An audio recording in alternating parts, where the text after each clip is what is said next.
राजधानी उपकंठ चंदका अंचल में मर्मन्तुद दुर्घटना होइतिबार खबर। ट्रक और बोलेरो मध्य मुहांमुही धक्का होइछि। 2 जनकर मृत्यु होइतिबा बेले 5 जन गुरुतर होइछन्ति। 5 जन गुरुतरंकु कैपिटल हॉस्पिटल में भर्ती करा जाइछि। विलंबित राति घटिथिला ए मर्मन्तुद दुर्घटना।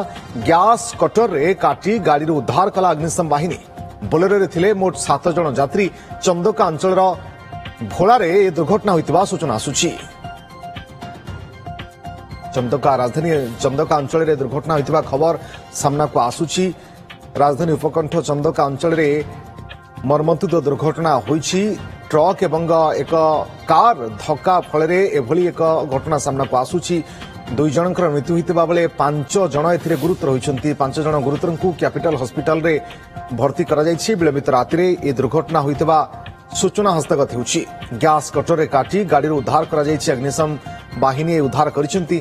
बोलेरो रे थिले मोट 7 जन यात्री। चंदका अंचल भोला अंचल रे ए दुर्घटना होइतिबा सूचना हस्तगत होउछि।